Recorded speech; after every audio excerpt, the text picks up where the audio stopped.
Om Swastiastu, saya Made Prayudi Figraha Ardana dengan NIM 25291811022. Pada kesempatan kali ini saya akan mempresentasikan tugas UAS yang saya beri judul Politik Hukum Indonesia, Pertambangan Ilegal sebagai Masalah Struktural. Pertambangan ilegal di Indonesia dari tahun ke tahun tetap menjadi masalah yang pelik yang tak kunjung mendapatkan jawaban dalam penyelesaiannya. Ini merupakan persoalan yang sangat serius dan mencerminkan problem mendasar dalam politik hukum nasional. Praktek ini tidak hanya menimbulkan kerugian negara yang ditaksir mencapai ratusan triliun rupiah, tetapi juga menyebabkan kerusakan lingkungan yang masif, konflik sosial, serta ancaman terhadap ketahanan nasional. Contoh nyata dapat dilihat pada kasus pertambangan timah ilegal di Bangka Belitung yang berlangsung selama bertahun-tahun dengan dugaan keterlibatan jaringan pengusaha dan oknum aparat, sehingga menyebabkan kerugian negara sangat besar serta kerusakan pesisir dan laut. Kasus lain terjadi pada praktek pertambangan tanpa izin atau disingkat PETI, pertambangan tanpa izin emas di Kalimantan Barat dan Kalimantan Tengah yang mencemari sungai dengan merkuri, merusak ekosistem dan mengancam kesehatan masyarakat. Selain itu juga ada pertambangan nikel ilegal di Sulawesi Tenggara, menunjukkan bagaimana lemahnya pengawasan dan adanya konflik kepentingan membuka ruang praktik ilegal meskipun sektor ini strategis bagi industri nasional.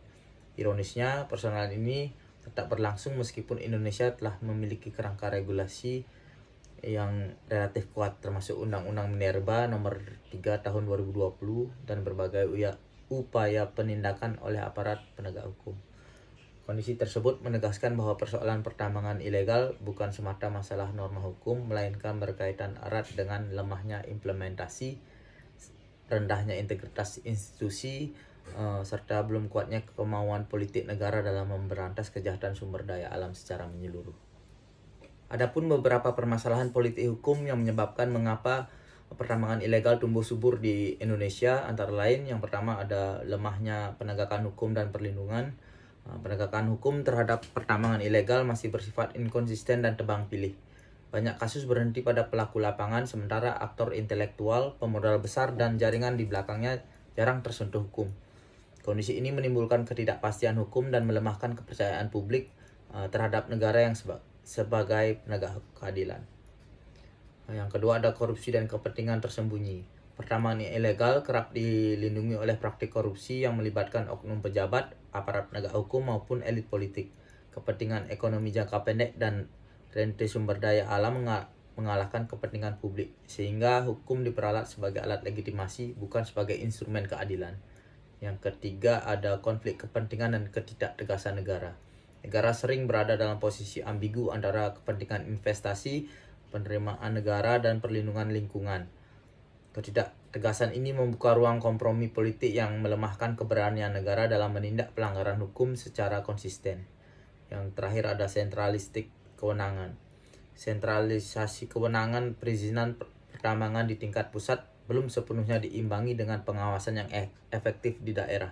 Akibatnya muncul kesenjangan pengawasan, lemahnya kontrol lapangan, dan terbatasnya peran pemerintah daerah serta masyarakat lokal dalam menjaga sumber daya alamnya. Pertambangan ilegal tentu saja membuat kerugian yang sangat signifikan bagi negara dan masyarakatnya. Kerugian tersebut antara lain, yang pertama ada dari aspek finansial. Pertambangan ilegal menyebabkan negara mengalami kerugian keuangan yang sangat besar akibat hilangnya penerimaan pajak, royalti, serta penerimaan negara bukan pajak PNBP yang seharusnya dibayarkan oleh pelaku usaha pertambangan yang sah. Aktivitas ilegal ini berlangsung di luar sistem perizinan dan pengawasan negara, sehingga seluruh potensi pendapatan negara tidak tercatat dan tidak masuk ke kas negara. Akibatnya dana publik yang semestinya dialokasikan untuk pembangunan infrastruktur, peningkatan kualitas pendidikan, pelayanan kesehatan, dan program kesejahteraan sosial justru mengalir ke jaringan ekonomi ilegal, termasuk pemodal gelap dan mafia tambang. Selain merugikan keuangan negara secara langsung, kondisi ini juga menciptakan distorsi ekonomi, melemahkan daya saing pelaku usaha yang patuh hukum, serta mempersempit ruang fisikal negara dalam menjalankan fungsi pelayanan dan perlindungan terhadap rakyat. Yang kedua dari aspek lingkungan, pertambangan ilegal menyebabkan deforestasi, pencemaran air dan tanah, kerusakan ekosistem, serta meningkatkan risiko bencana ekologi seperti banjir, longsor, dan penurunan kualitas sumber air bersih. Aktivitas ini umumnya dilakukan tanpa kajian lingkungan, tanpa izin, dan tanpa kewajiban reklamasi maupun pasca tambang, sehingga kerusakan alam dibiarkan tanpa upaya pemulihan.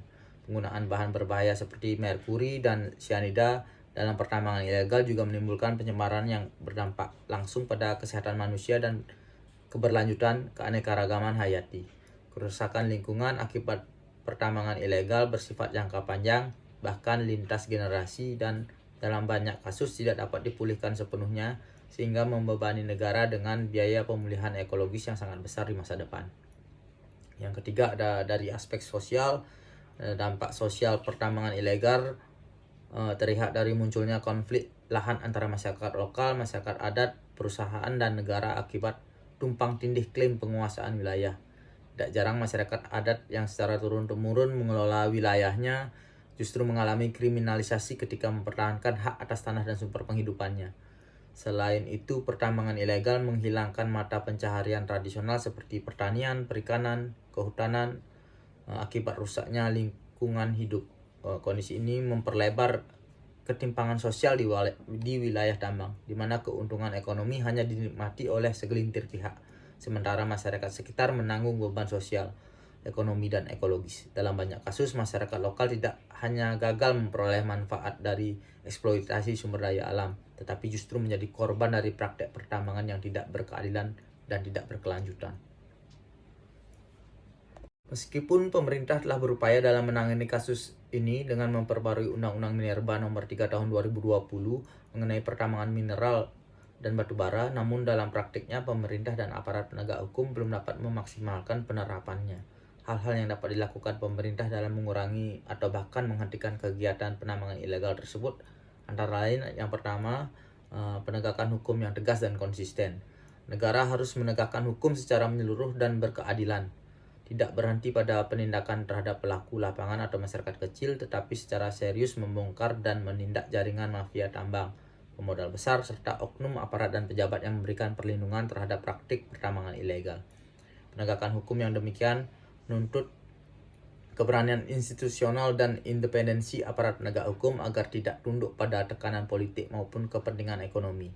Oleh karena itu, penegakan hukum harus berorientasi pada keadilan substansif, yaitu keadilan yang benar-benar dirasakan oleh masyarakat dan mampu memulihkan kerugian negara serta lingkungan, bukan sekedar keadilan formal yang hanya memenuhi prosedur hukum tanpa menyentuh akar persoalan. Dengan pendekatan ini, hukum tidak hanya berfungsi sebagai alat penindakan, tetapi juga sebagai instrumen korektif dan preventif untuk menjaga berulangnya kejahatan sumber daya alam di masa depan. Yang kedua, ada reformasi institusi. Reformasi kelembagaan, penegakan hukum, dan birokrasi pertambangan menjadi kebutuhan mendesak untuk mengatasi persoalan struktural yang memungkinkan praktik pertambangan ilegal terus berlangsung. Reformasi ini harus diarahkan pada peningkatan transparansi dalam proses perizinan, pengelolaan data tambang, serta pengambilan keputusan publik agar dapat diawasi secara terbuka oleh masyarakat. Selain itu, akuntabilitas aparat dan pejabat harus diperkuat melalui mekanisme evaluasi kinerja, sanksi yang tegas, serta pemisahan yang jelas antara kewenangan pengaturan, pengawasan, dan penindakan. Integritas institusi juga perlu dijaga melalui penguatan etika profesi, sistem rekrutmen dan promosi yang berbasis merit, serta perlindungan terhadap aparat yang berani menolak atau melaporkan praktik koruptif. Untuk menutup ruang penyalahgunaan kewenangan, sistem pengawasan internal dan eksternal termasuk peran lembaga pengawas, masyarakat sipil, dan media harus diperkuat dan dijamin independensinya. Yang ketiga ada kemauan politik yang kuat. Tanpa political will atau keinginan politik yang kuat yang dipegang oleh pemegang kekuasaan, seluruh regulasi di sektor pertambangan hanya akan berhenti sebagai teks normatif tanpa daya paksa nyata.